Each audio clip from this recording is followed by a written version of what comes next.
départements limitrophes, mais aussi de plus loin encore. Le Limousin est-il là? Le Cantal est-il là? Le Cantal est-il là? La Haute-Loire est-elle là?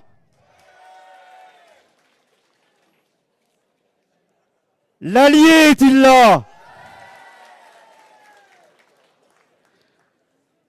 Le Puy-de-Dôme est-il là?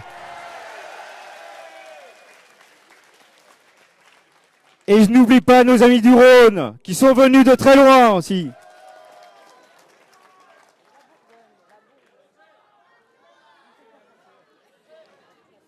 En cette occasion unique, en ce début d'année, nous vous adressons tous nos vœux. Et comment ne pas adresser nos vœux de succès à notre candidat? Pour nous, 2017, ça sera Macron président!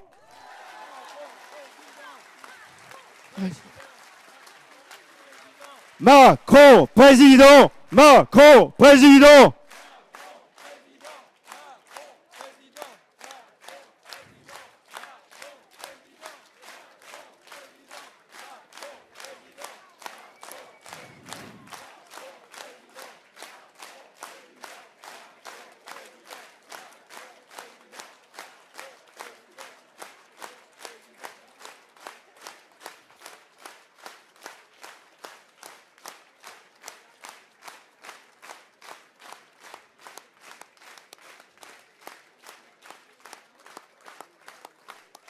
Merci.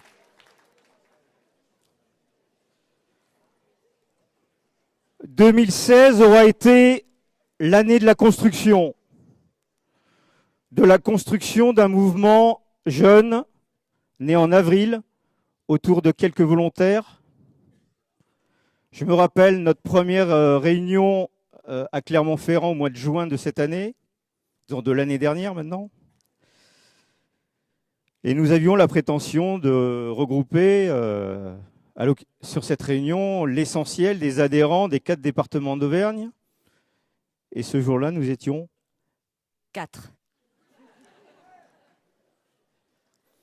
8 mois après, nous sommes 1200 adhérents sur le seul Puy-de-Dôme.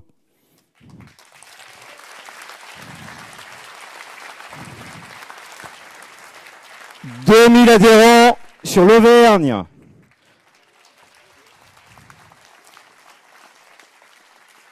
Répartis en 35 comités locaux, au niveau national, métropole, outre-mer, étrangers, ce sont 130 000 citoyens qui ont rejoint le mouvement.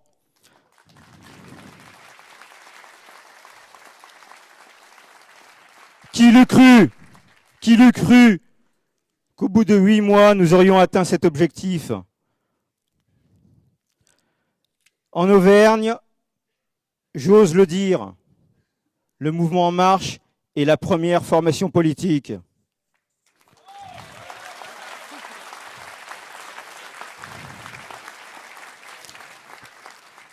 Quel chemin parcouru depuis ces 8 mois, Valérie? Et qu'est-ce qui s'est passé durant ces 8 mois? Qu'est-ce qui s'est passé durant ces 8 mois? Pourtant, généralement, en marche, on s'est crié, donc je vais m'entraîner. Nous sommes allés à la rencontre de plus de 100 000 Français. Nous avons rempli 25 000 questionnaires. Et c'était, je pense, le point de départ d'une nouvelle méthode qui fait qu'aujourd'hui, nous sommes si nombreux aujourd'hui en France et partout, j'ose le dire, dans le monde, puisque des comités locaux existent en Europe particulièrement, mais aussi dans d'autres pays. Donc, le point de départ, cette grande marche, a fait qu'un nouvel espoir politique était né. Ensuite, il y a eu le travail dans les ateliers. Plus de 1000 rencontres sur des questions d'intelligence collective où les Français ont pu échanger, s'exprimer. Et je tiens à remercier l'ensemble des animateurs locaux et particulièrement les animateurs locaux du Puy-de-Dôme. Je ne sais pas où ils sont. Ce serait bien qu'ils se lèvent parce qu'ils ont effectué cette semaine un travail remarquable pour préparer ce meeting. Je vous demande de les applaudir très très très fort.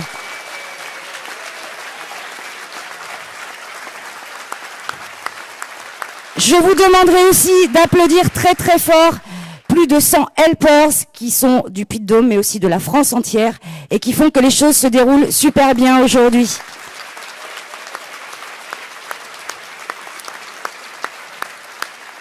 Et donc nous voilà en 2017. J'en suis convaincue, ce sera une belle et très grande année parce que j'en suis convaincue, Emmanuel Macron sera président.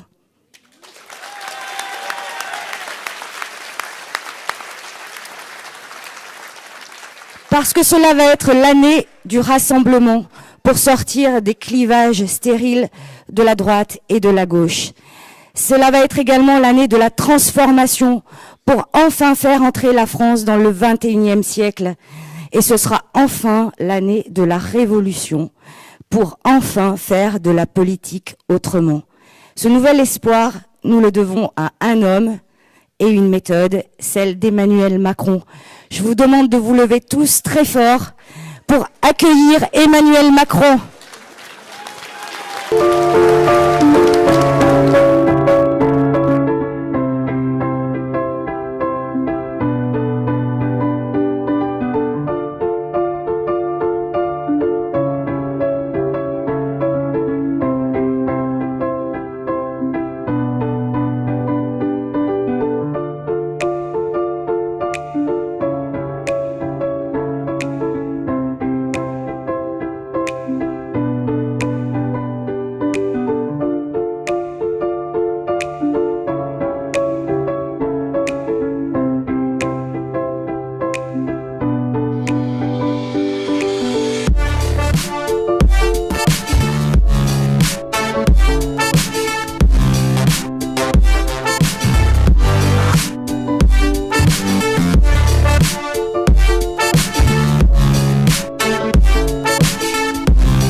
Bonjour à vous.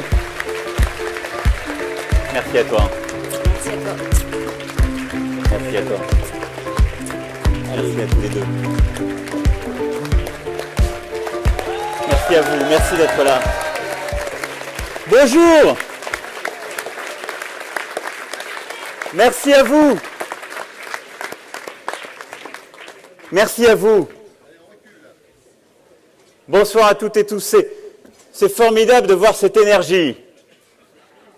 Là, dans cette salle, vous êtes plus de 2500 ce soir.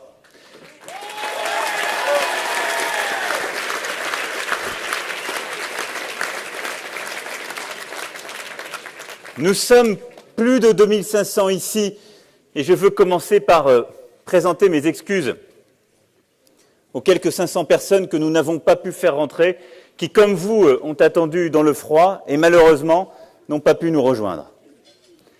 Mais vous êtes là, nous sommes là. C'est le plus important et je vous en remercie.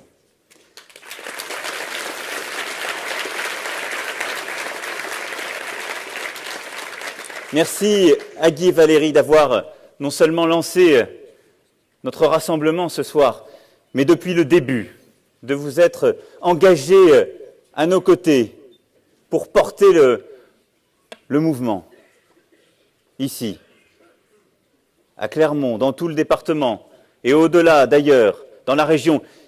Et je sais que ce soir, ça n'est pas simplement Clermont ou Cournon, mais bien toute la région et au-delà qui est avec nous et qui ce soir donne toute son énergie.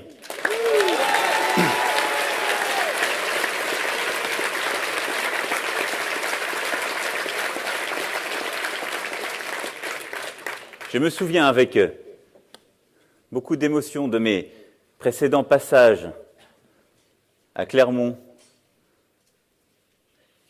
il y a près de 2 ans maintenant, lors de l'enterrement de François Michelin.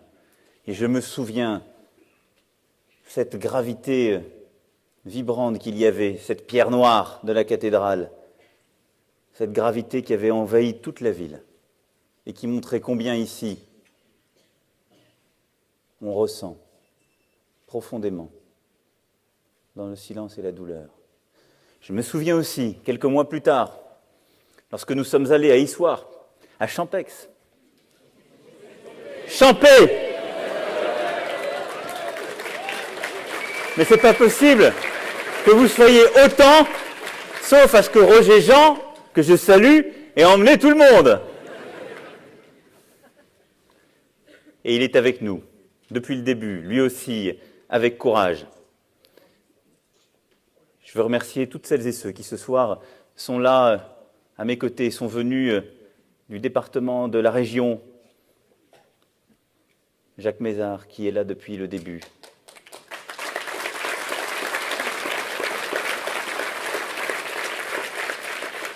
Esprit libre et courageux, qui m'a emmené dans son Cantal, et j'en reparlerai tout à l'heure, avec bonheur et fierté, et qui continue à m'accompagner pour que chaque jour, cette ruralité sur laquelle je reviendrai, on puisse non pas en parler avec des mots, mais aussi avec de l'émotion. Parce que je n'oublie pas tes larmes lorsque, un petit matin, tu m'as emmené dans une exploitation laitière et que tu m'as expliqué comment ces territoires, parfois, avaient été abandonnés ou délaissés. Je remercie aussi Christian Descèdres, qui vient de Rodez.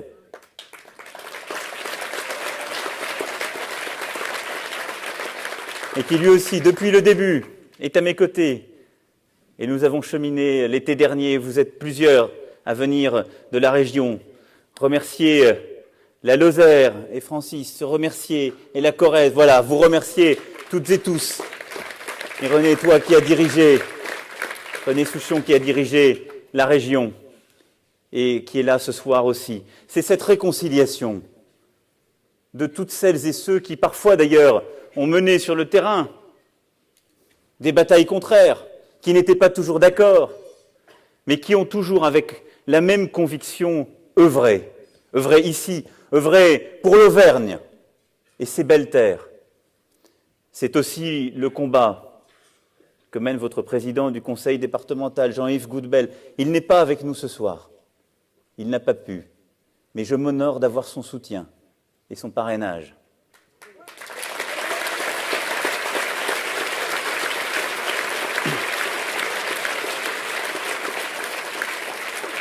Et je ne peux ni ne veux passer sur ces terres sans rendre aussi un hommage légitime à celui qui, pendant de nombreuses années, a œuvré pour l'Auvergne, le président Giscard d'Estaing.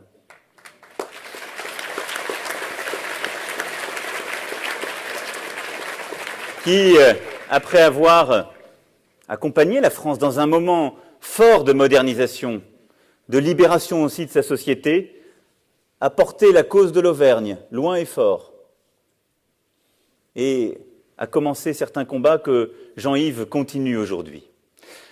Vous êtes nombreux ce soir ici. Vous êtes nombreux parce que quelque chose se passe dans le pays. Parce que oui, une vague monte. Cette vague, ça n'est pas un homme seul, comme certains veulent encore le croire. Ou alors, vous les avez ce soir formidablement démentis.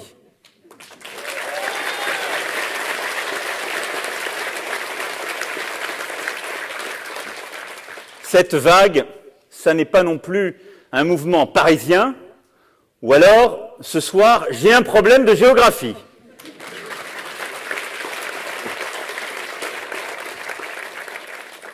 Et cette vague, ça n'est pas une bulle, c'est une vague qui monte depuis le premier jour, parce qu'elle vient du cœur du pays.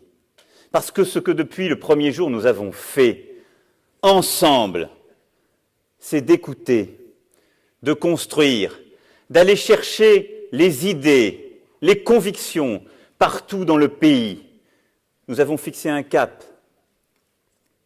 des valeurs, mais l'énergie est là partout. Et c'est celle-ci qui accompagne En Marche, c'est celle-ci qui monte. Et ce soir avec vous, j'en suis fier, j'en suis heureux.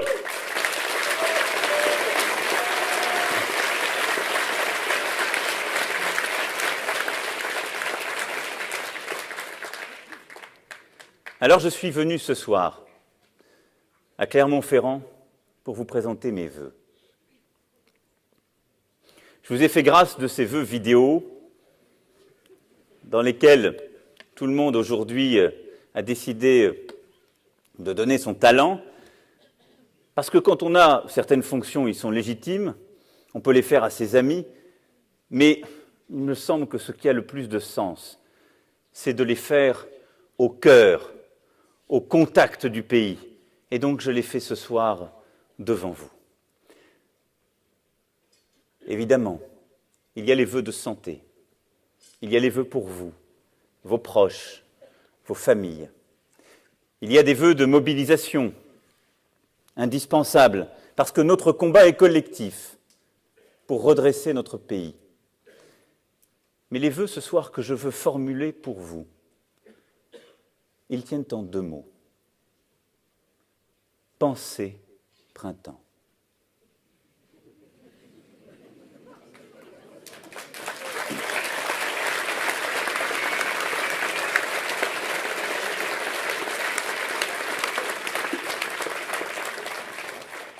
Ces deux mots, ce ne sont pas les miens. Je les emprunte sur ces belles terres radicales à une grande figure du radicalisme français, à un grand intellectuel, un homme politique, un professeur, Alain. Fait partie de ceux qui ont rythmé mon enfance, de ces lectures qu'on n'oublie pas. Alain a écrit beaucoup de grands textes, mais il a écrit aussi ce qu'on appelle ses propos, qui était une espèce de carnet quotidien. Et il y a à peu près un siècle, un peu plus, il a écrit, en un 31 décembre, ou dans les premiers jours de janvier, un très beau petit texte qu'il a intitulé « Pensée printemps ». Et il disait, je le cite de mémoire, donc imparfaitement, qu'au moment où l'année tourne sur ses gonds, quand, disait-il, les arbres font dentelle, et ce soir, je crois qu'on peut le voir, ce sont ces moments où le givre saisit la nature. lorsque tout semble mort, lorsque tout semble triste, lorsque tout parfois semble perdu ou morose, il faut penser printemps.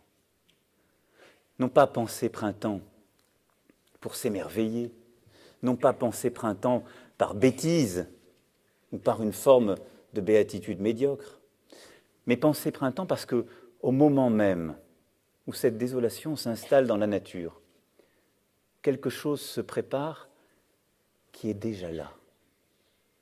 Alors certains ne le voient pas ou ne veulent pas le voir. Certains peuvent désespérer, mais le printemps revient. Mais il est déjà gros dans l'hiver. Il est déjà là. Alors ce soir, pour vous et vos familles, pour nous tous, je veux vous dire de penser printemps. Et penser printemps, d'abord, cela veut dire ne pas nous affaisser, ne jamais accepter le quotidien, les peurs, les doutes, parfois la panique qui nous étreint, ne jamais accepter d'être victime et mener le combat. Et je commence par cela parce qu'aujourd'hui, il y a 2 ans, notre pays était frappé par les attentats. Je n'oublie pas les attentats de Toulouse, dès 2012. Je n'oublie pas tous les attentats qui ont suivi, l'hypercachère 2 jours plus tard, évidemment ceux de novembre 2015, de Magnanville, de Saint-Étienne-du-Rouvray, de Nice. Mais il y a 2 ans, nous avons toutes et tous encore présents à l'esprit ces 3 jours de panique qui ont commencé, ces 12 morts. Et cela, nous devons ce soir y penser. Et je veux d'ailleurs, ce faisant, rendre un hommage tout particulier à l'un des nôtres, l'un des vôtres, Michel Renaud, journaliste de Clermont qui était passé là pour échanger quelques dessins avec Cabu et qui lui aussi fit partie des victimes. Alors ce jour-là, notre pays a été frappé au cœur. Et ce sont les beaux mots de Prévert qui me viennent à l'esprit. J'ai compris le bonheur au bruit qu'il faisait en partant. C'est cela ce qui s'est passé. Ce fut la fin de l'innocence. Je vous dis cela ce soir, non pas pour agiter les peurs, non pas pour vous dire que nous devons tout oublier de notre quotidien, de nos défis, de notre avenir. Non, pas du tout. On ne construit simplement rien de solide si on ne pense pas au passé, si on n'a pas en mémoire ce qui est advenu. Mais je vous le dis aussi ce soir, parce que penser printemps, dans ces moments-là, ça veut dire avoir l'esprit de responsabilité, mais ne rien céder à la peur, ne rien céder non plus aux voix qui voudraient nous faire changer, basculer, nous faire oublier ce que nous sommes au titre de la peur. Dans notre pays, certains ont voulu nier ce qui s'est passé. C'est une erreur profonde.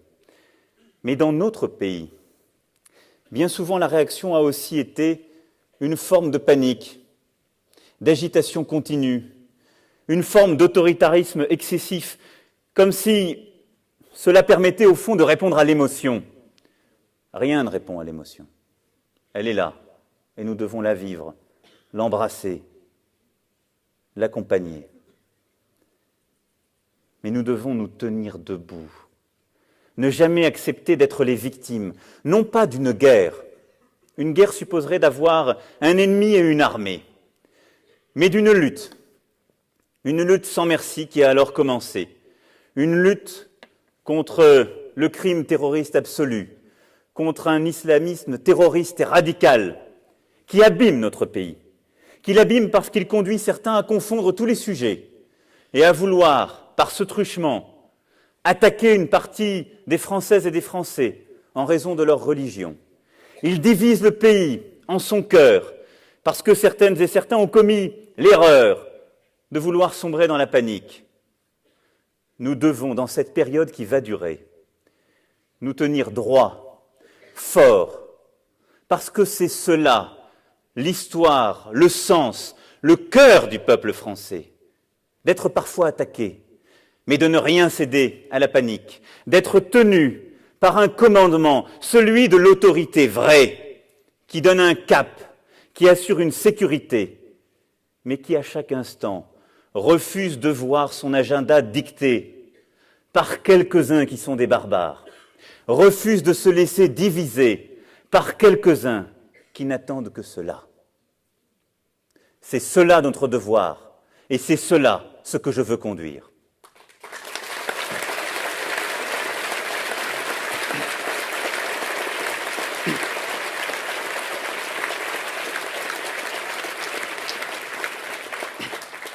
Alors cela signifie continuer à nous battre sur tous les théâtres d'opération où la France et ses valeurs doivent être défendues et où les risques peuvent advenir, où les terroristes se préparent. La Syrie et l'Irak aujourd'hui, la Libye sans doute demain, une partie du Sahel. Et la France continuera à prendre ses responsabilités sur ces théâtres d'opération. Elle le continuera avec un engagement sans faille. Et je veux ici, avec vous, ce soir en ce début d'année, rendre un hommage vibrant à nos forces de l'ordre, à nos armées, à toutes celles et ceux, à nos enfants qui se battent sur ces théâtres d'opération pour défendre la France, pour la protéger contre ce qui est et ce qui peut advenir.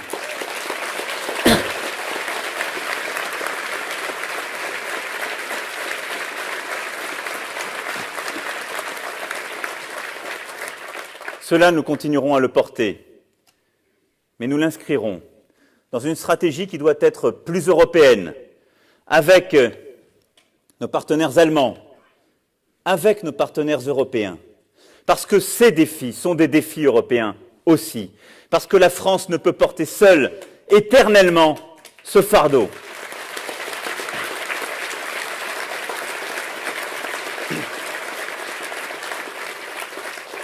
Parce que l'Europe, c'est un rêve de paix, c'est un rêve vibrant qu'on doit cesser d'accuser de tous les maux, mais à l'égard duquel nous devons être exigeants. Et donc oui, j'irai la semaine prochaine à Berlin pour parler précisément de cela, des nouvelles menaces qui existent partout dans le monde, d'un monde qui se bouleverse, où la puissance américaine n'est plus là pour nous protéger, et où la France doit porter son rôle, son rang, mais avec ses partenaires, avec l'Allemagne, avec l'Europe.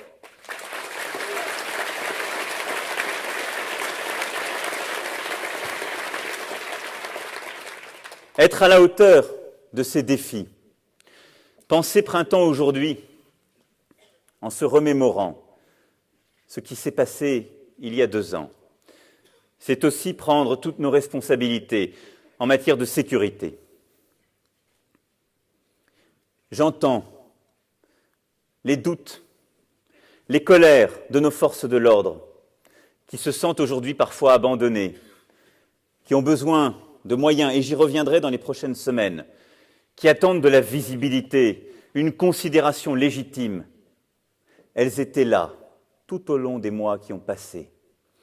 Et nous devons non seulement maintenir les engagements pris, mais aller plus loin, confirmer les 10 000 engagements d'embauche dans la police et dans la gendarmerie pour les 5 prochaines années qui sont indispensables pour maintenir la sécurité de nos territoires au plus proche du terrain, par une police de proximité, par une police au contact de la population qui, elle aussi, permettra de mieux prévenir. Cette sécurité, elle est la réponse dans la durée, sans panique, sans agitation, dans la constance, la réponse à ce que nous sommes en train de vivre, car cette lutte va durer. Et la réponse, c'est aussi d'avoir chevillé au corps une vraie politique de laïcité. À ce mot, certains lui auraient presque fait perdre son sel en le répétant à ce point. La laïcité, ça n'est pas un mot de haine, ça n'est pas un ennemi, ça n'est pas non plus un mot devenu ringard, comme disent d'autres. C'est le cœur vibrant de notre République. C'est l'un de ses principes, c'est au cœur de son socle.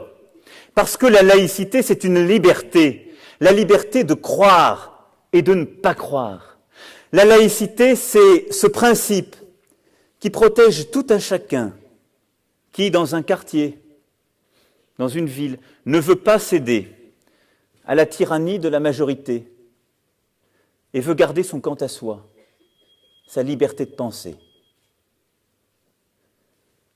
La laïcité, c'est cette liberté qui permet à d'autres d'exercer leur religion en respectant les autres religions, mais de le faire partout aussi dans la République.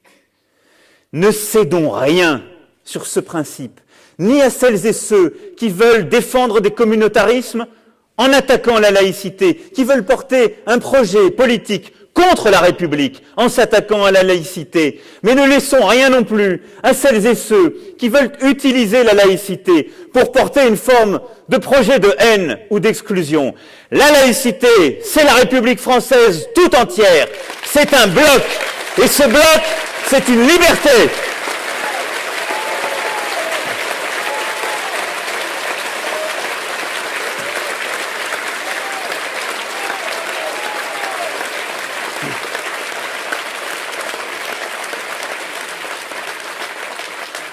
À vos côtés, ce sont ces engagements, ces principes, que par fidélité à ce que nous sommes et ce que nous avons vécu, je porterai durant les mois qui viennent et les années qui viennent. Penser printemps, c'est construire l'avenir, vous l'avez compris. C'est cela, le rêve d'Alain. Mais penser printemps, ça ne veut pas dire non plus promettre à tout va. Penser que le printemps est déjà là, que sans avoir semé, on pourrait déjà promettre la moisson à tout à chacun. Parfois, ces périodes de campagne électorale sont une incitation à la moisson de ce qu'on n'a pas encore semé.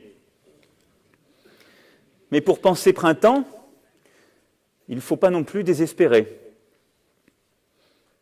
Et il faut accepter d'expliquer qu'on peut semer sur toutes les terres, qu'on peut produire sur toutes les terres, à condition qu'on s'en donne la peine et les moyens. Le grand homme de cette ville, de cette région, Pascal, avait une très belle formule. Il faut qu'il y ait dans l'éloquence, disait-il, de l'agréable et du réel. Mais il faut que cet agréable soit réel. C'est une de ses pensées. Elle est d'actualité. Parce que ce que je vois autour de nous, c'est beaucoup de projets qui parfois fleurissent, des promesses qui, aujourd'hui, dans les campagnes de certains, sont formidables. On vous promet de distribuer l'argent qu'on n'a pas, des revenus universels, de nouveaux droits à crédit. On promet, au fond, l'argent de nos enfants ou de nos petits-enfants. C'est de l'agréable sans le réel. Puis de l'autre côté, j'entends des projets qui vous proposent la purge, le tournevis, l'Angleterre, mais pas celle d'aujourd'hui, celle des années 80, la société française, mais pas celle d'aujourd'hui, celle d'avant les années 60. Ils promettent une forme de réel, celui des arbres qui font dentelle dont nous parlait Alain. Mais enfin, ce n'est pas très agréable. Et donc, pour penser printemps, il faut conjuguer les deux. Il faut regarder la réalité telle qu'elle est, avec tout ce qu'elle emporte de contraintes, de défis. Et donc, il ne faut pas semer des illusions. Mais en même temps, il faut refuser d'enfermer les Français dans une espèce d'alternative mortifère, où, pour progresser, il faudrait réduire les droits de certains, ou pour aller de l'avant, il faudrait désespérer, ou pour essayer de rentrer dans le XXIe siècle, il faudrait adopter les mesures ou les techniques d'il y a 20 ou 30 ans. Penser printemps, mes amis, c'est réconcilier l'ambition et le réel. C'est réconcilier la volonté de faire et nos contraintes d'aujourd'hui.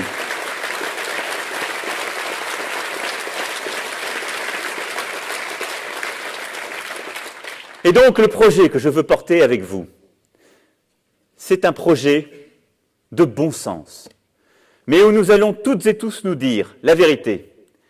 Il faut d'abord produire pour pouvoir distribuer. Sinon, ça n'existe pas.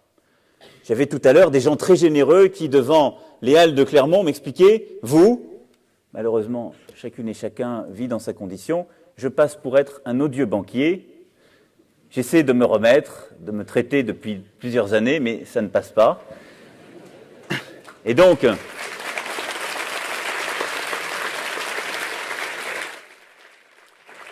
disiez-vous, vous êtes un odieux banquier, vous ne faites rien pour les pauvres. Alors j'essayais de me défendre. Je dis non, les gens comme vous m'avaient attaqué déjà il y a 2 ans, quand on a fait l'ouverture d'écart. C'est pas mes chiffres, ça vient d'être montré par des analyses indépendantes. 900 000 personnes modestes, pauvres, parce qu'il faut appeler un chat, ont pu se déplacer. Des gens qui ne pouvaient pas se payer le train et qui n'ont pas de voiture. Mais...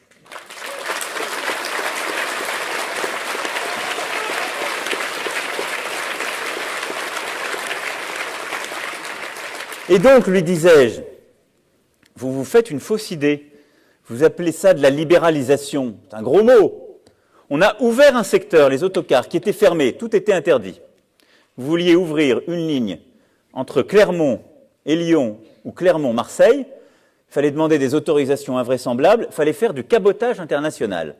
Si vous faisiez Clermont-Milan, en passant par Lyon, vous aviez le droit. On a simplifié. Donc oui, on a libéralisé. Mais la liberté, on l'a réconciliée avec la justice, parce que qui en bénéficie? Des gens qui choisissent de se déplacer ainsi, et qui ne pouvaient pas quand c'était fermé avant. Et donc, vous voyez bien cette fausse idée. Parce que lui me disait, si vous étiez pour les pauvres, vous taxeriez les riches. J'ai dit, il faut que vous regardiez comment les autres font à côté. Il faut, vous avez raison, pour redistribuer, taxer les plus fortunés. Mais enfin, on les taxe pas mal en France déjà, honnêtement. Je vais être honnête, je ne vais pas pour vous faire plaisir dire qu'on va taxer davantage les riches.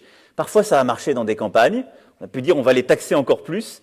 Dans une économie ouverte au monde, et la France elle est dans le monde, elle produit dans le monde, on peut décider de taxer les plus riches. Enfin, ils vont s'enrichir ailleurs. Donc on perd des opportunités. Il faut mieux les taxer pour réinvestir dans les services publics, dans l'économie. Mais il faut surtout les encourager à produire davantage dans le pays. Et ensuite, il faut voir comment donner une place à chacune et chacun. Comment ouvrir des secteurs. Ce qui est intolérable, ce n'est pas que des gens s'enrichissent, quand c'est pour de bonnes raisons, quand ils ont inventé quelque chose, quand ils travaillent dur, quand ils s'engagent. Ce qui est intolérable, c'est que d'autres, parce qu'ils viennent de milieux modestes, ne puissent pas s'enrichir, ne puissent pas, alors qu'ils ont des talents, du travail, de la volonté de faire, aller de l'avant. C'est cela le vrai combat qu'on doit mener.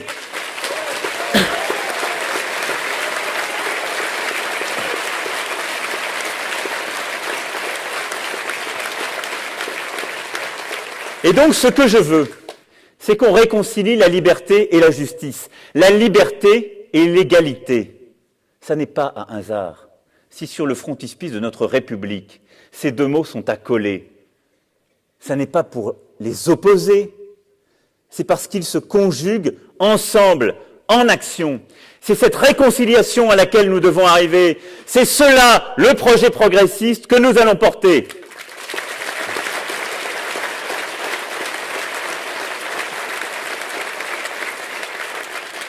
Alors pour ce faire, il faut libérer l'énergie des individus, l'énergie du peuple et l'énergie des territoires. Ce sera ma première priorité. Le même Alain avait une phrase superbe, très radicale, cher Jacques, du début du XXe. Il disait « L'individu qui pense contre la société qui dort, voilà l'histoire éternelle, et le printemps aura toujours le même hiver à vaincre. » On retrouve notre pensée printemps. Cette bataille de l'individu, c'est celle pour la liberté de faire, d'entreprendre, de créer, de travailler. Alors oui, je crois à la liberté des individus, à la liberté pour faire. Et je l'ai dit, le premier combat que je veux mener, c'est un combat pour le travail. Je veux que chacune et chacun puisse travailler dans notre pays plus facilement, que les entrepreneurs embauchent plus facilement, que les entrepreneurs investissent plus facilement, mais que chacune et chacun puisse aussi travailler plus facilement et soit mieux récompensé de son travail.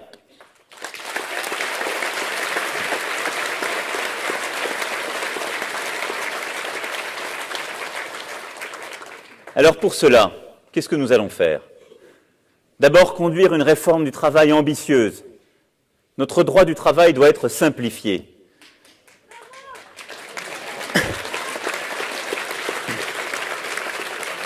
Non pas en vous promettant une loi qui va dire on doit passer de 35 heures à 39 heures, on doit modifier tel ou tel dispositif. Non. Parce que d'abord, je rentrerai dans une rizière terrible qu'on connaît par cœur. On en a vécu un énième épisode au printemps dernier. Nous devons rentrer dans la matière, dans le cadre d'une république contractuelle. Qu'est-ce que ça veut dire? La loi doit définir un cadre, un ordre public social. Le reste, il faut le renvoyer au contrat, à la discussion sur le terrain, les accords majoritaires de branches, d'entreprises, ce qui, sur le terrain, permet de construire les bonnes solutions pour, en matière de seuil, en matière de temps de travail, en matière d'organisation, permettront de s'organiser plus librement, plus concrètement. Je refuse de réduire la discussion sur le droit du travail à une espèce d'opposition entre les généreux irréalistes et les réalistes qui réduisent les droits. Ça, c'est une bataille qui ne mènera nulle part.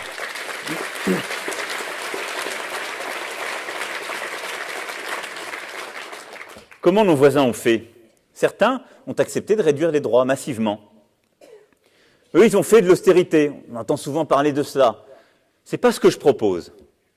Mais d'autres, les Allemands, certains autres voisins, ont su créer au plus près du terrain des vrais accords, une logique productive industrielle pertinente.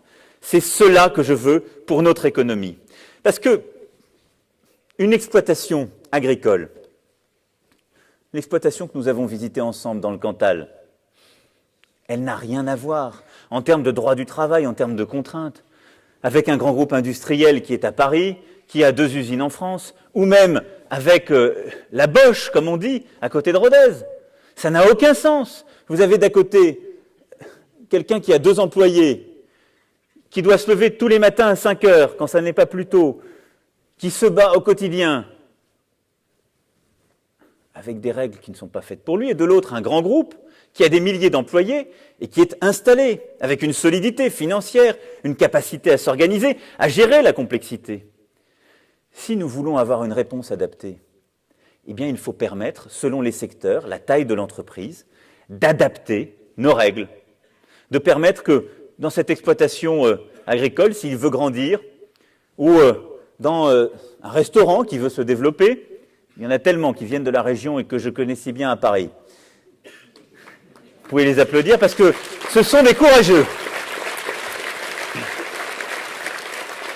Mais il faut qu'ils puissent négocier, peut-être de ne pas créer un comité d'entreprise ou un CHSCT à 50 salariés, parce que les représentants des salariés sont prêts, parce que ça n'a pas de sens pour eux, mais en échange, ils veulent des heures supplémentaires mieux payées. C'est ça le vrai dialogue social, le dialogue pragmatique. C'est cela que nous allons mettre en place, c'est ce sur quoi on va avancer.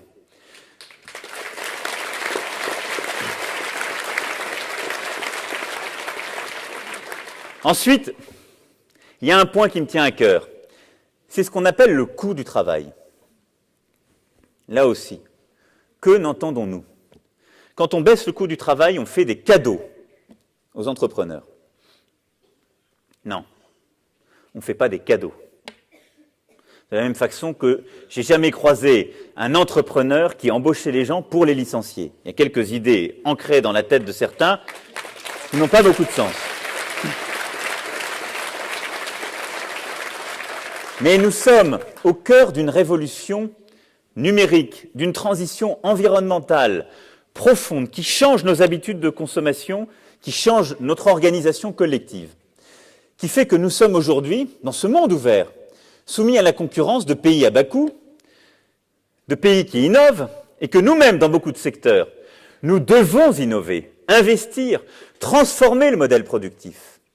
Et pour cela, eh bien, il faut prendre en compte deux choses.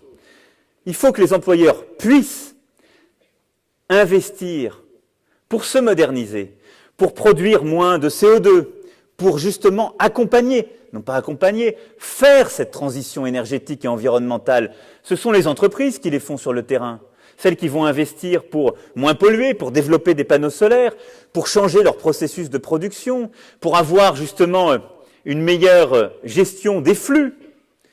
Et elles doivent investir aussi, tu le sais bien, cher Bruno, pour la robotique, pour là aussi se développer, être plus compétitive, pour le numérique. Quand vous n'avez pas de marge, vous ne pouvez pas investir. Et donc, en 2011, la France a atteint un niveau record de charges, mais surtout elle avait le niveau record des marges les plus basses. Quand les entreprises en sont là, elles ne mènent aucun combat. Et l'investissement qu'on ne fait pas aujourd'hui, ce sont les emplois qu'on ne fera pas demain.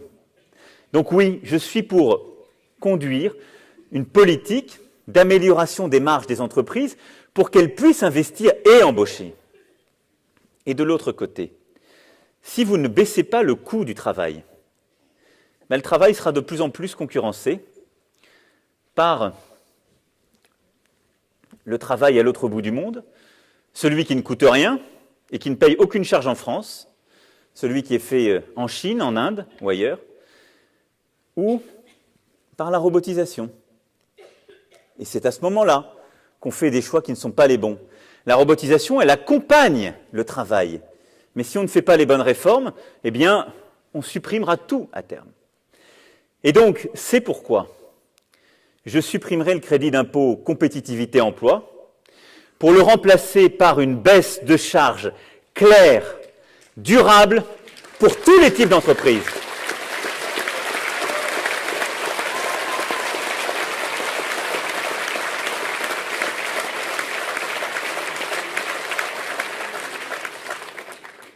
Pas pour faire des cadeaux, pour défendre l'emploi, pour défendre l'investissement dans mon pays. Et donc ce sera pour tous les types d'entreprises, les petites, les grandes, les individuelles, les collectives, celles de l'économie sociale et solidaire, comme celles qui ne payent pas l'impôt sur les sociétés, 6 points de charge en moins.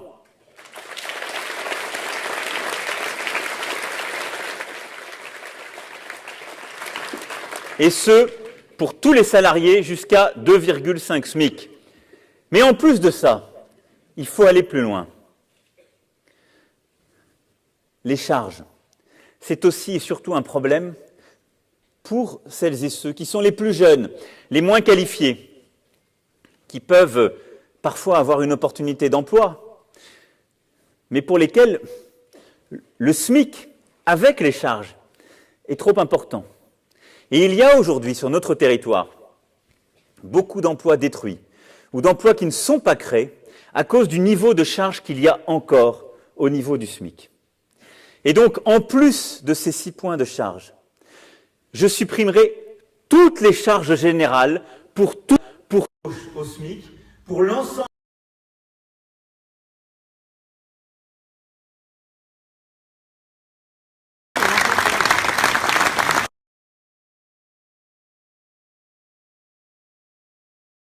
Une mesure que je n'avais pas jusqu'alors révélée, qui fait que pour tous les emplois au SMIC, il y aura 10 points de charge patronale en moins.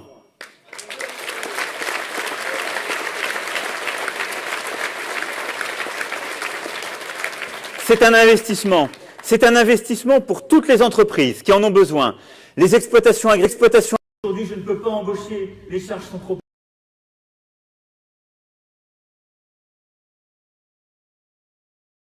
Un investissement pour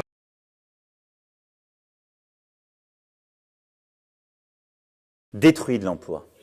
Ces 4 points additionnels, eh bien je les financerai en faisant progressivement monter en charge cette fiscalité environnementale qui est prévue, et en particulier les convergences nécessaires, parce que c'est comme ça que nous arriverons à faire progressivement muter notre économie. Alors pour libérer le travail, mes amis, il y a bien d'autres mesures, bien d'autres décisions et engagements que j'ai annoncés et que je vais vous confirmer. Nous augmenterons le pouvoir d'achat de tout en baissant d'un peu plus de 3 points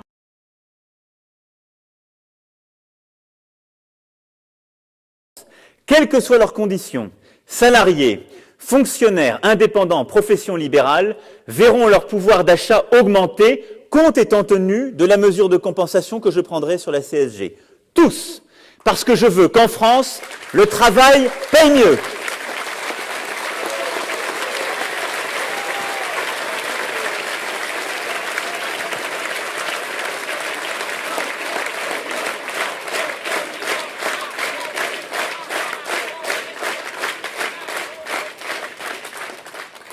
Nous irons aussi plus loin sur la réforme des prud'hommes, indispensable, où je confirmerai le plafond censuré par le Conseil constitutionnel, qui est absolument nécessaire pour donner de la visibilité au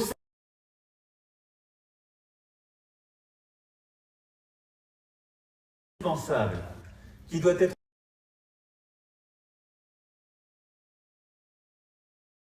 supprimerai le RSI.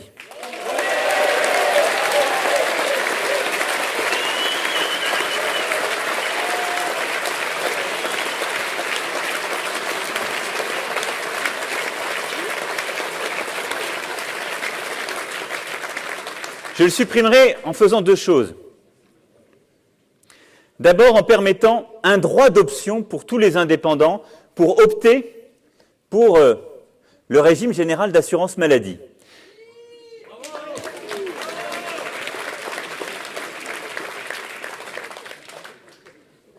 Je vois qu'on s'en est parlé ce midi. Je vous rassure, je n'ai pas découvert cela ce midi. Mais je savais que j'allais vous l'annoncer ce soir. Pourquoi ? Parce qu'aujourd'hui, beaucoup d'indépendants qui payent moins de cotisations qu'au régime général découvrent qu'ils ont des risques. Ils tombent malades. Ils ont certains problèmes qui ne sont pas bien couverts par le RSI. Et à ce moment-là, ils se tournent vers d'autres garanties, dites Madelin, qui sont des régimes plus spécifiques. Et on leur demande à ce moment-là beaucoup plus que pour le régime général. Et ils découvrent qu'il faut faire des tests de santé, qu'on leur demande des charges nouvelles. Et ce qui pensait être un cadeau devient un cauchemar. Donc il faut qu'il y ait un droit d'option, parce que ça correspond à la réalité de la vie. Et de l'autre côté, en maintenant les aléas,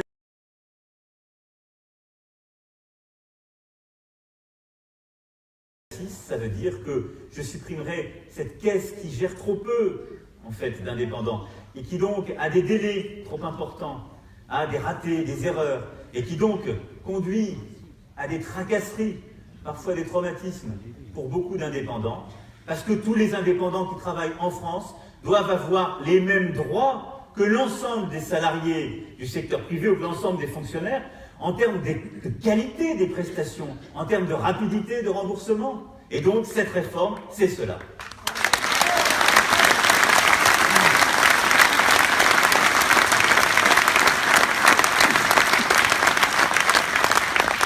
Alors pour penser printemps, il faut libérer les énergies, le travail, mais il faut aussi, dans le même mouvement, tenir nos équilibres et faire plus pour ceux qui ont moins. C'est cela, le deuxième pilier de ce penser printemps que je voulais partager avec vous ce soir. Faire plus pour ceux qui ont moins. Ça veut dire parce qu'on a produit davantage, parce qu'on a trouvé ces flexibilités, ces libertés, parce qu'on a ouvert des secteurs, parce qu'on a accepté d'avoir plus de flexibilité dans le travail.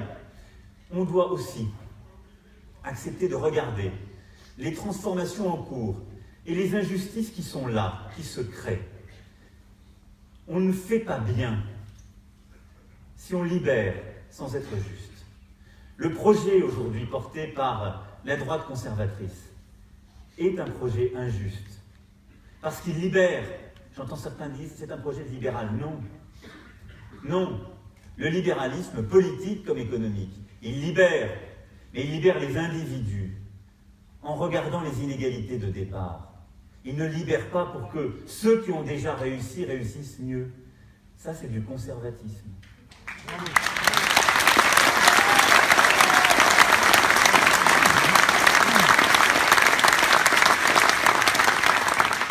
Par contre, quand on libère, quand on ouvre, quand on permet aux énergies de se déployer, il est indispensable, dans le même temps, de considérer que certaines et certains n'ont pas les mêmes chances.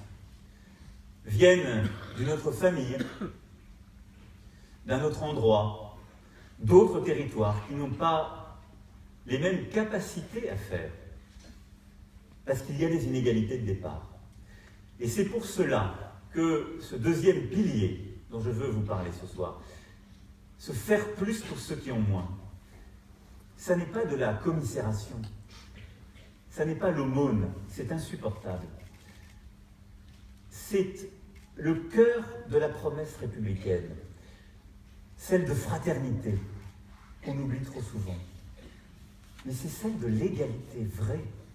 C'est celle qui consiste à regarder, non pas une égalité d'arrivée, qui est une promesse intenable. Je ne vais pas vous promettre ce soir, mes amis, que tout le monde à la fin, que tous et toutes nous serons égaux. Ça n'est pas vrai. Parce qu'il y en a qui sont plus grands, d'autres plus petits, il y en a qui travailleront plus, d'autres moins, il y en a qui sont talentueux, d'autres non, il y en a qui auront de la chance, et d'autres qui en auront moins. Mais ce qui est insupportable, c'est qu'avec les mêmes mérites, la même volonté, le même engagement, parce qu'ils seront nés dans une famille donnée, dans un territoire donné, ils n'auront pas pu réussir comme d'autres, ailleurs. C'est cela qui est intolérable aujourd'hui. Et c'est cela qui est contraire à l'esprit de la République.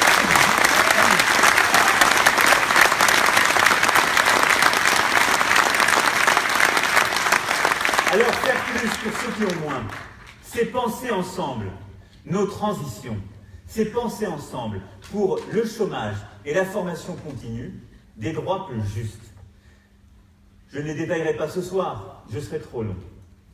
Mais ce que je veux, c'est un chômage qui n'est plus simplement une assurance donnée à quelques-uns, des droits sociaux qui ne sont plus une assurance donnée à quelques-uns, mais un système social où le chômage, comme la maladie, est un droit ouvert à l'ensemble de celles et ceux qui travaillent et entreprennent, aux exploitants agricoles qui peuvent tout perdre demain et qui aujourd'hui n'ont pas droit au chômage, ce qui est une injustice profonde.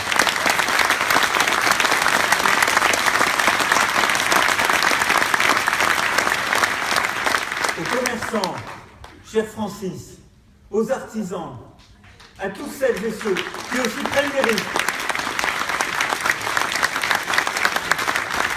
et qui, s'ils ratent, peuvent tout perdre.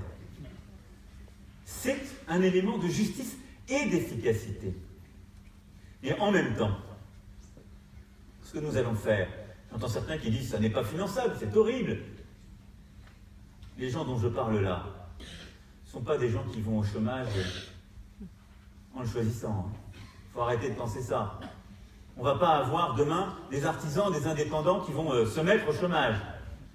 Ils ne se mettent déjà pas en congé maladie. Non. Par contre, nous allons être justes en cas de faillite. Nous allons éviter, il faut bien le dire et le regarder en face, des suicides. Parce que qu'est-ce qui se passe sur nos territoires? Ce sont des suicides, partout, dans ces catégories. Parce qu'on laisse des Françaises et des Français sans solution. Mais nous allons le financer par une vraie politique de droits et de devoirs. Le chômage, ce ne sera plus un droit acquis. J'en changerai le financement. Il ne sera plus payé par les charges salariales, mais par l'impôt.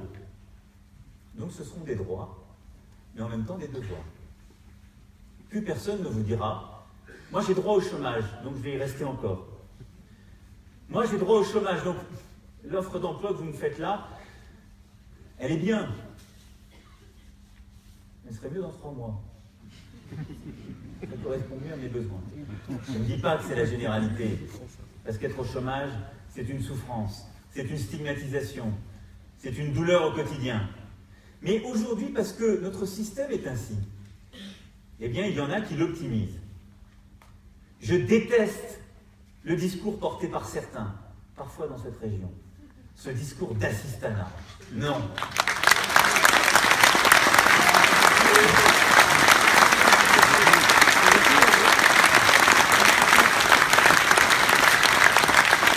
Il n'y a pas d'assistanat. Il y a des gens qui ne font pas leur devoir. Bon, c'est une chose. Mais parler d'assistanat, c'est mettre tout le monde dans le même sac. C'est dire le chômeur est un fainéant. Enfin, celui qui a vécu un choc industriel, une transformation profonde, dont l'entreprise s'est effondrée, celui qui n'arrivait plus à vendre son lait, c'est un assisté? Allons. Et en même temps, ça donne le sentiment que tout se vaut. Par contre, l'idée que portent certains, les mêmes, qu'il faudrait réduire la durée des indemnités de chômage, elle ira plus vite vers l'assistanat. Parce que c'est l'idée que certains qui sont au chômage, si on leur réduisait les droits, iraient plus vite retrouver un emploi. La belle affaire. Ils en trouvent sous le sabot d'un cheval? Non, ils iraient plus vite vers les minima sociaux.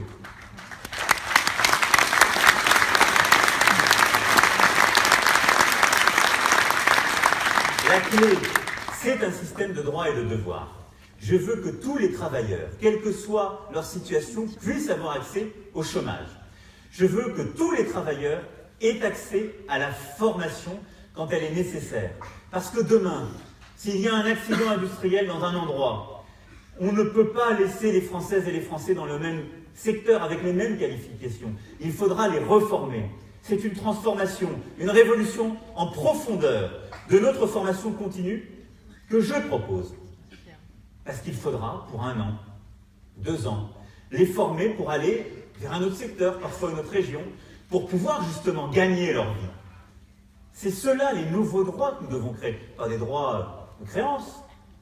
On dépense plus de 35 milliards par an pour la formation continue.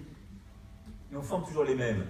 Ceux qui sont déjà bien formés dans l'entreprise, qui ont des contrats longs, ceux qui sont protégés. On ne forme pas les chômeurs. On ne forme pas ceux qui sont en intérim. On forme mal ceux qui vont avoir des transitions à vivre. Donc ce sont les droits que je veux créer, en redéployant notre organisation collective, en réorganisant en profondeur. Mais à côté de ça, il y aura des devoirs. Quand vous avez eu une formation, ou quand vous êtes dans une région où il y a une offre d'emploi, chez l'exploitant agricole, dans le café-restaurant dont je parlais tout à l'heure, eh bien, vous ne pouvez pas refuser une offre d'emploi décente.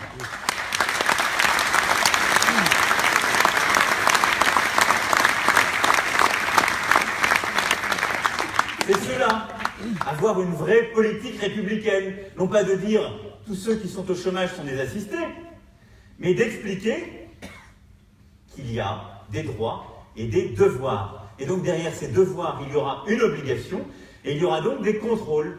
Certains seront amenés à accepter des offres d'emploi qui ne leur plaisent pas, qui n'étaient pas leur premier choix, mais qui correspondent à ce qu'ils savent faire, à des besoins, parce qu'ils auront eu en même temps de vrais droits. C'est cela la République, nous l'avons oublié. Et donc, ni facilité, ni laxisme, ni discours de stigmatisation, ni injustice. Le progressisme.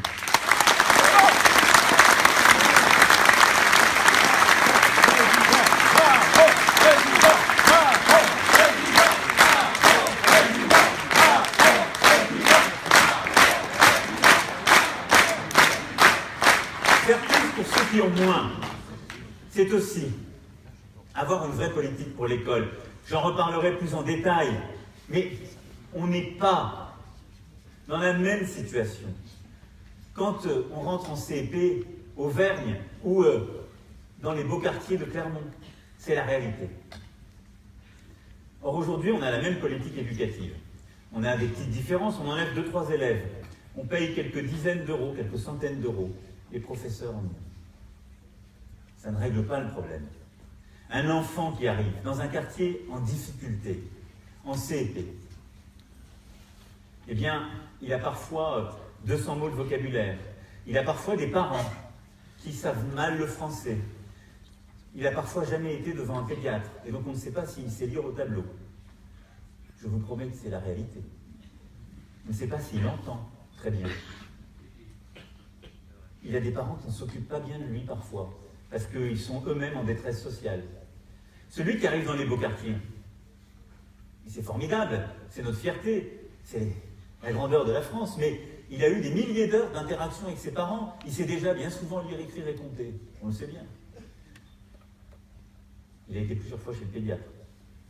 Lui, à l'école, ça va bien se passer. Je peux déjà vous dire aujourd'hui, à 90% près, où sont les jeunes qui iront en prison ou qui auront le chômage de longue durée, qui seront les décrocheurs, et qu'on retrouvera en CM2, qui ne sauront pas lire, écrire, compter. 20% des élèves de CM2 en France ne savent pas bien lire, écrire, compter. Mais ils sont à 80% dans ces quartiers. Et donc oui, là, il faut faire plus pour ceux qui ont moins, mais beaucoup plus. Investir massivement, accepter d'avoir d'autres enseignants plus expérimentés, avec une vraie liberté pédagogique, beaucoup mieux payée, et d'avoir vraiment 2 fois moins d'élèves par classe. C'est cela que je détaillerai dans la prochaine semaine.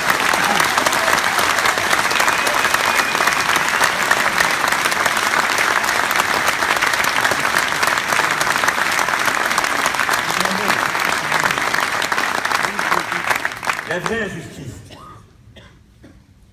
c'est celle qui existe aussi en santé.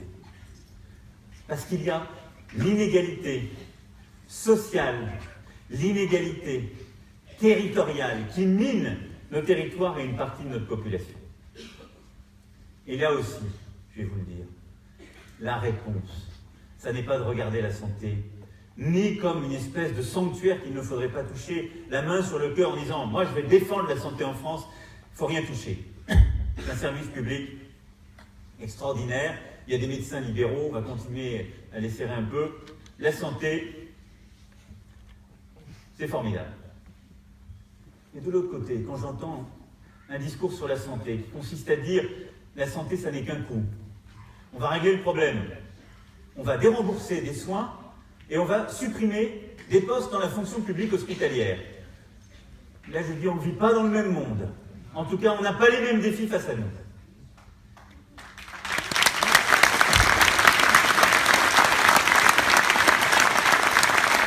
Qu'est-ce que j'espère pour la santé? D'avoir une politique de sérieux. On doit continuer à baisser le coût de la santé en France. C'est évident. Mais le faire de manière intelligente, avec le territoire et les professionnels. De le faire de manière concrète, sur le terrain. Parce que, je vais vous dire, la santé, ça n'est pas la même ici à Clermont et à Paris. Ça n'est pas la même dans le Cantal, à Rodez. Hier, j'étais à Nevers et à Paris. Vous savez, j'étais hier à l'hôpital de Nevers. J'ai passé 2 heures à regarder les différents services. Il n'y a pas un service où on ne m'a pas dit, nous, il manque 3 postes, 4 postes. On n'a pas de médecin ici. Nous, s'il y a un AVC, on s'est organisé à Dijon, il y a quelqu'un qui peut en télémédecine nous aider à faire les premiers soins. On doit faire une évacuation sanitaire. Je ne suis pas sûr qu'il faille supprimer des postes d'infirmières, d'aides-soignants, à Nevers.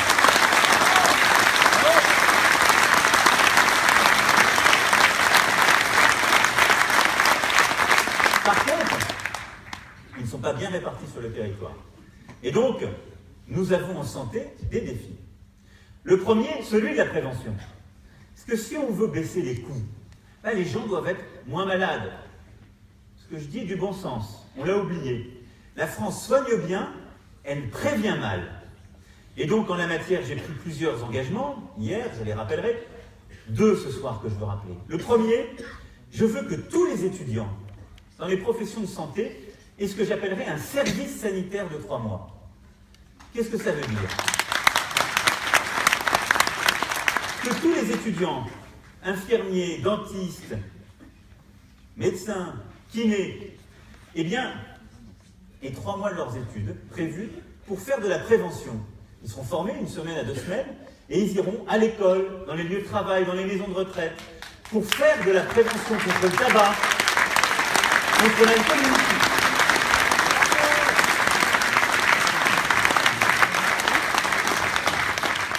Nous irons regarder à l'école si les enfants, justement, voient bien au tableau, s'il n'y a pas de la myopie qui n'est pas détectée, s'il n'y a pas des problèmes de surdité qui ne sont pas détectés chez les plus âgés.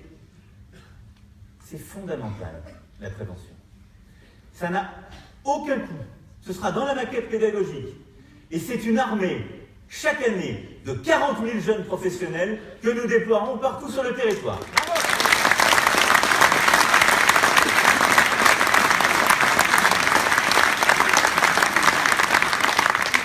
La deuxième mesure en matière de prévention, c'est que je veux que dans les 5 années, on couvre à 100% les lunettes, les dents et les prothèses auditives.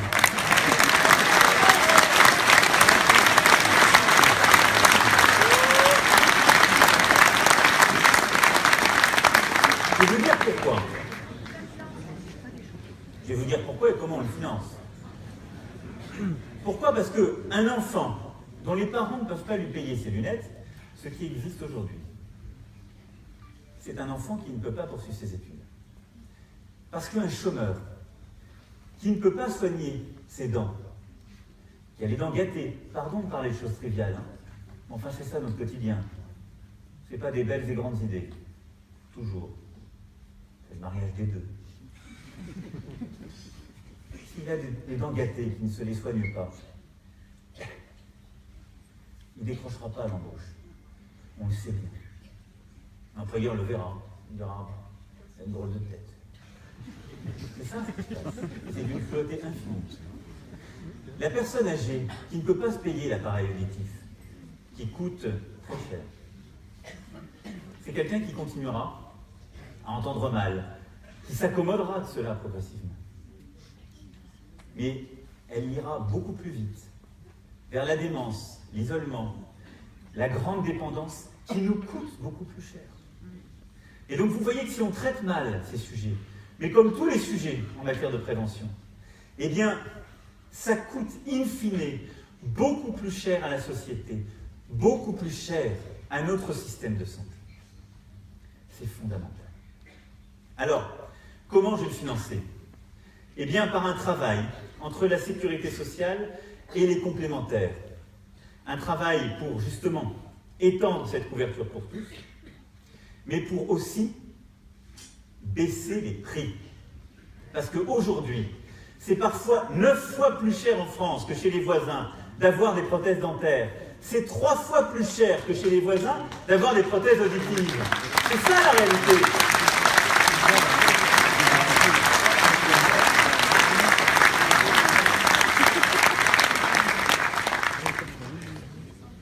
Et donc, quand je prends cet engagement,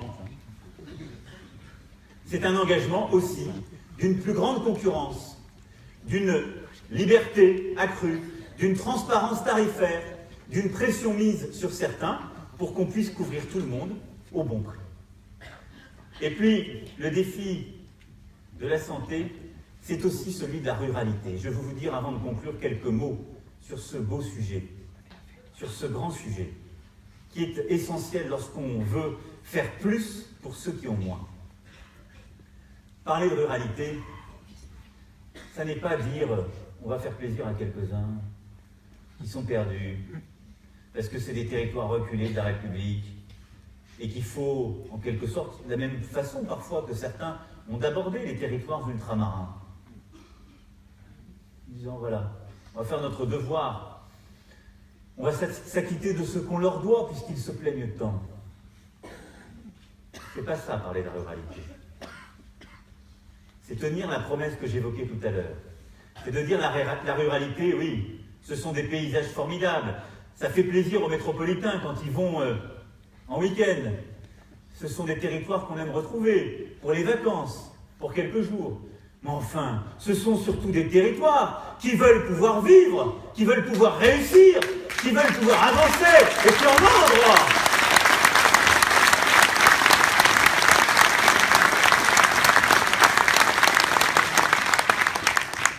Et donc, faire plus pour la ruralité, ça n'est pas faire l'aumône. Faire plus pour la ruralité, c'est donner les moyens d'être libre, pleinement autonome. C'est faire le devoir républicain, parce qu'il n'y a pas la même égalité d'accès, pas la même égalité de départ lorsqu'on est dans la ruralité que lorsqu'on est en métropole. C'est cela la réalité.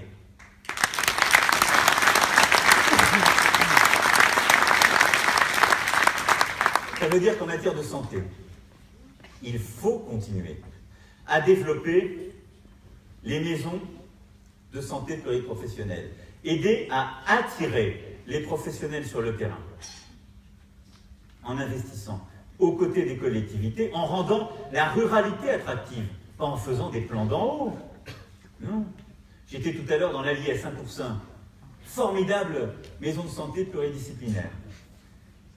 Ils l'ont fait ensemble. Ce sont les professionnels de santé qui l'ont créé. Des kinésithérapeutes avec des généralistes, des sages-femmes avec des infirmières. Et ils l'ont fait en étant aidés par les collectivités locales. L'État aide un peu, il doit aider davantage. Mais il ne faut pas faire un grand plan pour doubler les maisons de santé. Il faut faire un grand plan de libération des territoires pour que sur le terrain, les collectivités territoriales, accompagnées par les professionnels de santé et l'État, puissent développer cette offre, redevenir attractive, avoir des bourses d'installation et faire revenir les professionnels.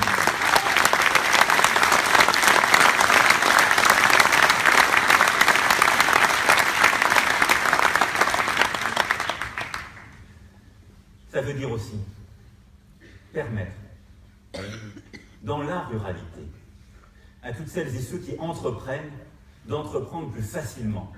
Ça veut dire avoir une vraie politique en matière de foncier pour les jeunes exploitants agricoles et les aider à s'installer, parce qu'il y a une relève qui est là, qui veut aller de l'avant, parce qu'il y a une jeune agriculture, parce qu'il y a une jeunesse agricole. Elle est fière et je veux l'accompagner. J'en ai assez qu'on parle de l'agriculture comme d'une chose qui est en train de tomber. Non, c'est une part vibrante de nos territoires et de notre économie qui veut réussir et aller de l'avant. Et nous devons l'accompagner.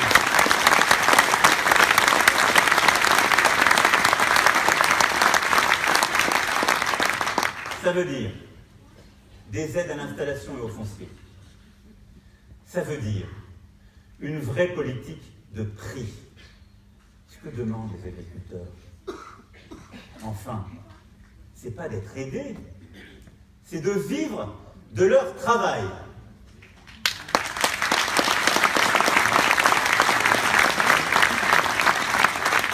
Et donc en la matière, oui, là, il faut remettre de la régulation. Je l'assume. Il faut remettre des contrats de filière, des vrais contrats de filière. Parce que quel est le problème de l'agriculture? C'est que vous avez quelques dizaines de milliers de producteurs, pour lesquels c'est de plus en plus difficile. Quelques rares centrales d'achat et distributeurs, et 60 millions de consommateurs. Qui fait le pouvoir? Qui prend la décision? Qui décide des prix? Je ne vous fais pas de dessin. Et donc, et certains d'ailleurs dans la distribution sont en train de le faire, et je veux les saluer par un esprit de responsabilité. Ils font de l'achat local, ils valorisent des contrats de filière. Et il ne faut pas tomber là dans les discours trop rapides, ou qui attaquent, mais on doit valoriser, développer ces relations de filière, valoriser ces distributeurs qui font justement de la vente de proximité, qui acceptent de fixer les bons prix, qui ne sont pas forcément les plus bas, en éduquant le consommateur, en expliquant que pour avoir des bons produits, il faut payer le travail qu'il y a derrière. Il faut payer la nourriture des bêtes, il faut payer l'entretien des terres, et donc il faut accepter de rentrer dans ce contrat pour que les prix soient justes. Et donc nous généraliserons ces contrats de filière, ces bonnes pratiques. Nous généraliserons aussi, et nous encouragerons. Ce que j'ai vu tout à l'heure dans vos halles de Clermont, le circuit court, je reviendrai dans les prochaines semaines sur ce sujet. Ça n'est pas la panacée, surtout quand on doit exporter, quand on a des filières d'excellence. Mais enfin, c'est parfois la réponse.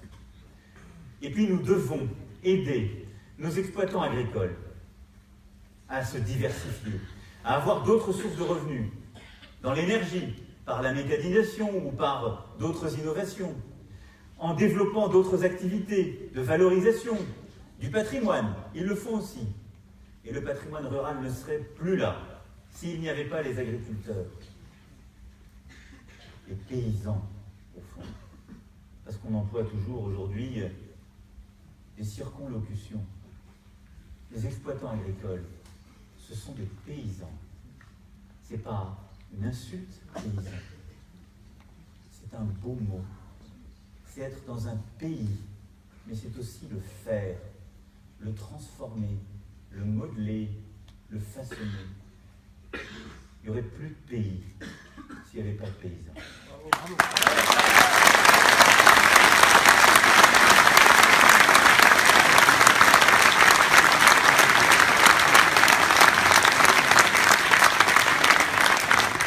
Et donc, pour les aider à réussir, nous devons aussi les aider à investir. Ce sont les mesures de baisse du coût du travail que j'évoquais, mais nous devons continuer, secteur par secteur, à aider les paysans à investir pour valoriser leurs produits. La solution, c'est d'aller vers l'aval, comme on dit. C'est-à-dire de ne plus vendre simplement son lait, mais de le transformer. On l'a vu ensemble, dans le Cantal, Jacques, il y a quelques semaines. Un formidable jeune exploitant, il ne gagnerait pas sa vie. Ce serait déjà fini s'il vendait son lait à la coopérative. Il ne rentabilisait pas. Mais il a pu investir et il fait du fromage. Et celui-là, il le vend mieux. Et donc, nous devons partout aider les éleveurs qui aujourd'hui font du broutard et n'arrivent pas à bien le valoriser, à aller plus loin dans ces initiatives formidables qui sont prises ici d'ailleurs, qui consistent non plus à envoyer en Italie le broutard se faire engraisser pour ensuite payer plus cher le lait ou la mozzarella, mais en faire une ici, avec la même bête. Le valoriser sur le terrain. Ce sont des formidables initiatives. Il faut développer l'aval, valoriser le produit, et pour cela, aider nos agriculteurs, nos paysans à investir. Faire plus pour ceux qui ont moins dans la ruralité, c'est aider les commerçants. Ce que tu fais, cher Francis, est formidable en la matière, en Lozère. Les aider à se regrouper, à mieux s'organiser pour faire face aux défis parfois de la désertification.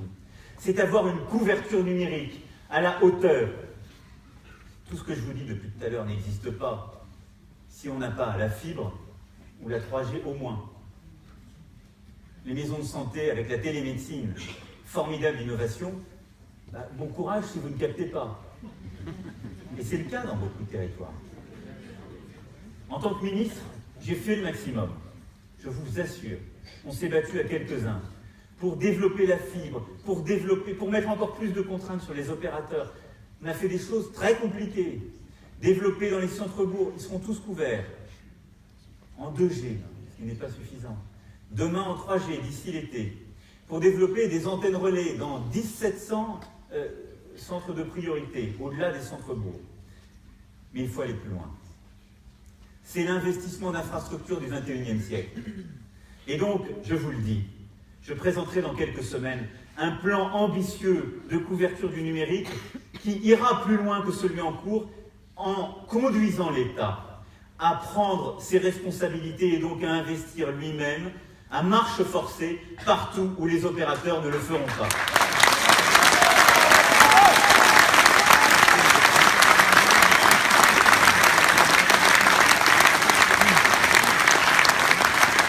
Parce que ce sont les infrastructures essentielles. C'est aussi les routes, ce sont aussi les accès.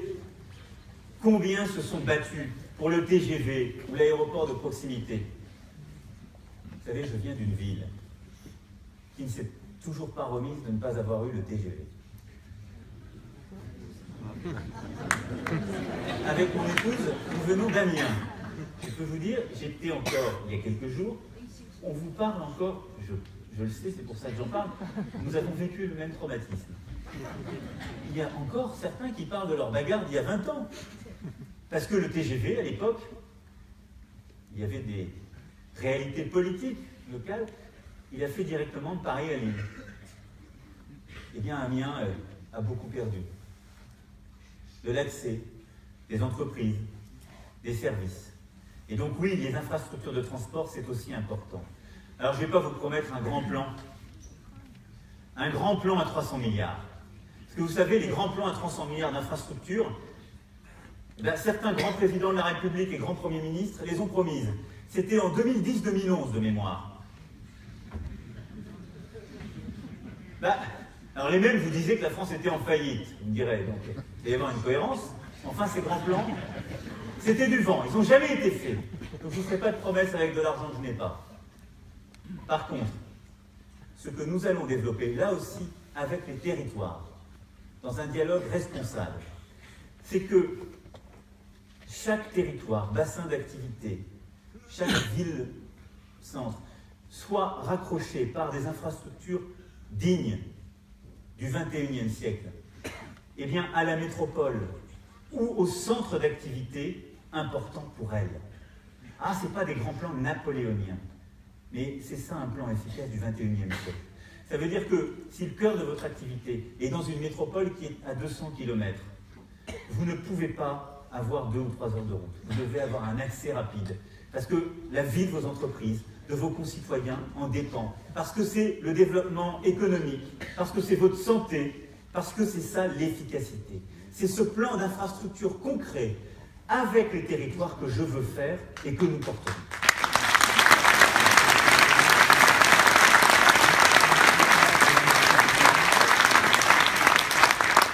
Et puis faire plus pour ceux qui ont moins, c'est aussi faire plus pour nos finances locales. Je sais qu'il y a beaucoup de maires, beaucoup d'élus locaux ce soir. Je vous le dis, en responsabilité, comme je l'ai dit pour la santé, nous continuerons à faire des économies. C'est indispensable. Je les présenterai dans les prochaines semaines. Et je ferai des économies sur la sphère publique, comme on dit joliment, c'est-à-dire sur l'État, la santé et sur les collectivités locales. Et ces économies, on devra les faire d'abord en faisant quelques réformes en profondeur, quelques réorganisations qui font des vraies économies, pas en passant le coup de rabot sur tout le monde. Parce que là, il y a une victime, l'investissement local et la modernisation de nos territoires. Mais pas non plus en demandant le même effort à tout le monde. Quand vous êtes une métropole, quand vous êtes un territoire d'attractivité, vous avez des revenus fiscaux. Vous avez des entreprises qui vous payent de la taxe professionnelle, vous avez des gens qui ont de l'argent et qui peuvent payer plus facilement les impôts locaux. Lorsque vous êtes dans la ruralité, vous cumulez aujourd'hui toutes les difficultés. Et donc bien souvent, les efforts qu'on a demandés aux communes se sont traduits par quoi? Des augmentations d'impôts locaux, fatalement. Ce qui fait que dans nombre de nos villes, dans nombre de nos villages et de nos villes, des territoires, les charges que vous payez au titre de la taxe d'habitation, de la taxe foncière, sont plus importantes que celles que vous payez dans les grandes villes.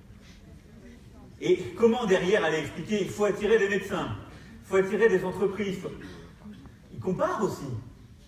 Et donc pour cela, nous ne devrons pas demander le même effort à tous les types de collectivités. Ça n'est pas un cadeau, c'est un droit réparé. Ça n'est pas une obole, c'est notre devoir fait pour donner à chacune et chacun les mêmes armes et la possibilité de devenir à nouveau attractif et de réussir.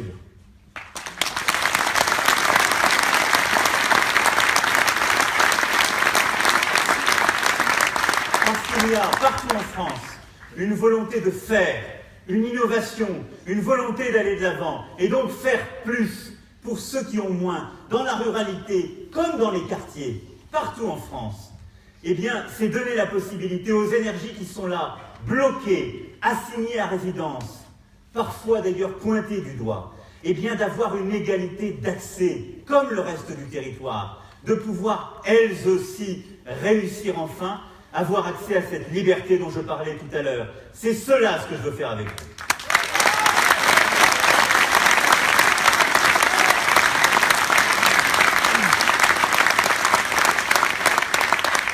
Alors, mes amis, pour conclure, vous l'avez compris, cet engagement, ces propositions que nous avons commencé à décliner et que je déclinerai dans les jours et les semaines à venir sur le terrain, Elle refuse le diktat des partis politiques actuels qui voudraient nous livrer à une forme d'espace fermé.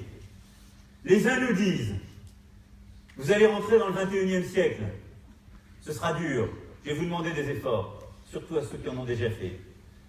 Il faudra réussir, surtout pour ceux qui ont déjà réussi et qui portent un projet conservateur. » D'autres, ils vous disent « Ça va être formidable, avec nous, il y aura des cadeaux, il y aura de la répartition, de la justice. Nous allons défendre, la main sur le cœur, un modèle social. Quant à savoir comment on produit, nous reviendrons demain. » Ça ne marche pas. Ce n'est pas du patriotisme, vous savez, de vouloir, en France, produire quand on ne propose que de redistribuer. Ça n'est pas de l'esprit de responsabilité ou du modèle républicain quand on propose en France, en effet, de nouveaux droits de créance sans expliquer comment on les finance. Ça n'est pas de la justice quand on n'a pas aussi un vrai discours sur la liberté et la capacité à faire. Et la troisième voie qui nous est proposée, c'est celle de la haine, du repli. C'est celle portée par les extrêmes. C'est celle qui propose aujourd'hui aux Français de sortir de l'Europe, de sortir du monde, de se fracturer dans la haine. Mais celle-ci progresse aussi. Elle progresse de l'irresponsabilité des deux premières. Elle progresse du fait qu'on ne veut plus essayer de faire réussir le pays en donnant une place à chacun. Elle progresse du fait qu'on voudrait faire croire à tout le monde qu'on peut penser le progrès comme il y a 30 ans. Notre responsabilité, mes amis, est immense, immense, car nous sommes le seul rempart à l'esprit de haine et aux extrêmes. Nous sommes le seul rempart parce que nous sommes l'ambition responsable, parce que nous regardons en face la dignité des personnes que nous voulons faire réussir et protéger, parce que nous regardons en face la force des territoires, parce que nous avons conçu ce projet pour le pays ensemble. S'il y a cette vague qui monte, c'est parce que notre projet, c'est vous qui l'avez porté. C'est parce que du premier jour, je suis allé vers vous, nous sommes allés vers les Françaises et les Français pour écouter, pour construire. Parce que chaque jour,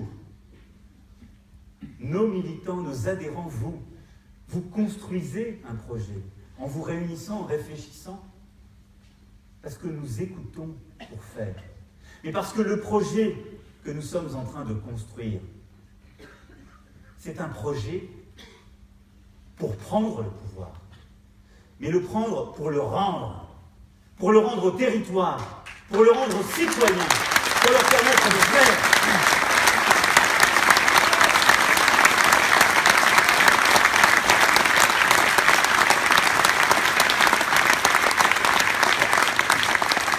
Alors je sais que le quotidien est parfois difficile.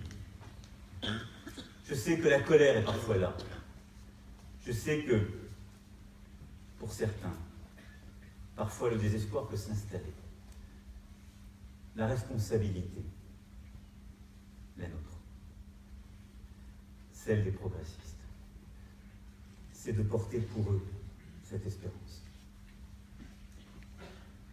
À quelques kilomètres d'ici, en 1941, après un jugement, un jeune Français a réussi à s'évader. Pas s'évader pour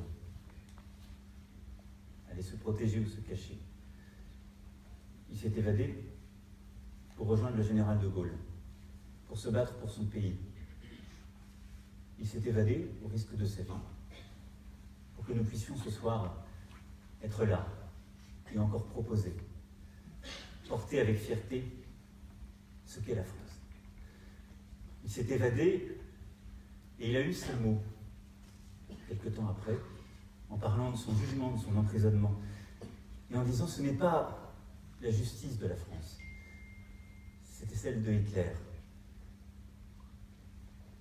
Ne désespérez pas de la France.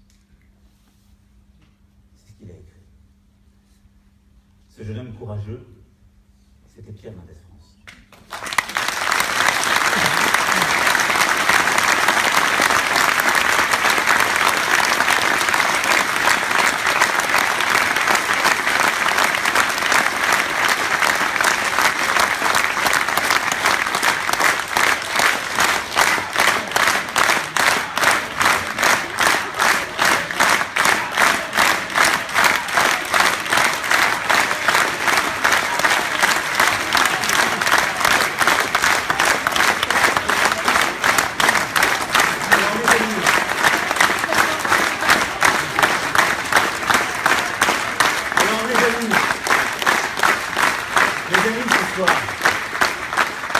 Ce soir à Clermont, je voulais vous le dire, nous n'allons pas désespérer de la France. Parce que nous sommes là. Parce que vous êtes cette force debout et qui marche. Alors en vous renouvelant mes vœux pour cette année qui commence et cette année de combat ensemble, oui, je vous dis et je vous redis, comme l'écrivait Alain, de penser printemps, de vouloir printemps, parce que le printemps sera à nous, mes amis. Parce que le printemps, nous allons le conquérir pour nos idées, pour notre pays, parce que ce printemps sera progressif, parce que ce printemps sera celui de notre conquête. Vive Clermont, vive la République et vive la France!